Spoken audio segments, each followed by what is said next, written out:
वळूया पुढल्या महत्त्वाच्या बातमीकडे। राज्यसभेवर जाण्याची अनेकांची इच्छा आहे, त्यात चुकीचं काय असा राऊतांचा सवाल आहे। राजन विचारे मला भेटले, दानवेही इच्छुक आहेत, खैरेंनीही इच्छा व्यक्त केलेली आहे, ठाकरे निर्णय घेतील असंही राऊतांनी म्हटलेलं आहे। मला माहित नाही त्याविषयी काय ते। जोपर्यंत महुयातले 3 पक्ष एकत्र बसत नाहीत तोपर्यंत हा तिढा सुटणारच नाही ना। आज प्रत्येक जण आपापला पत्ता फेकतो आहे। कोण 10 आमदारांच्या जोरावर, कोणी 16 आमदारांच्या जोरावर, कोणी 20 आमदारांच्या जोरावर। पण यापैकी एकही पक्ष स्वतंत्रपणे 7वी जागा जिंकू शकत नाही, हे सगळ्यांना माहिती आहे। महाविकास आघाडीनं कोणाला राज्यसभेचा उमेदवार करावं हा त्यांचा प्रश्न आहे, परंतु त्यांच्यामध्ये समन्वय नाही, त्यांच्यामध्ये एकोपा नाही, त्यांच्यामध्ये एकमत नाही। हे काय आजचीच भाग नाही, हे पूर्वीपासून चालू आहे। फक्त आम्ही काहीतरी शिवसेना शिंदे साहेबांची आणि भाजप यांच्या विरोधामध्ये काहीतरी वेगळं विरोधक म्हणून उभे राहिलेलो आहोत, अशा पद्धतीनं दाखवण्याचा आभास त्यांनी 3.5-4 वर्षामध्ये निर्माण केला। पण मतदारांनी सपशेल त्यांचा पराभव केला।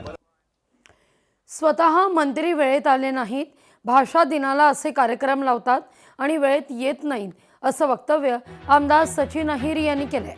तर बदलापूर प्रकरणात देखील त्यांनी निषेध व्यक्त केलाय। संवाद साधले आपले प्रतिनिधी भाग्यश्री यांनी। आपल्याबरोबर आहेत सचिन अहिर। सर, काय सांगाल? बऱ्याचदा असं झालेलं आहे की आता भाषा दिन सुरू आहे, आमदार सगळे गायब आहेत, कशा पद्धतीने बघताय? मंत्री कुठे आहेत ते बघा, सत्ताधारी आमदार कुठे ते बघा। आम्ही तर चाललो त्या कार्यक्रमालाच। मुळामध्ये जर तुम्ही बघितलं असेल की एवढी उदासीनता सरकारमधल्याच लोकांची आहेत, त्यात विरोधकांना फक्त बोट ठेवून चालणार नाही। किती मंत्री हजर आहेत त्या कार्यक्रमाला सांगावं त्यांनी, का नाही आलेत?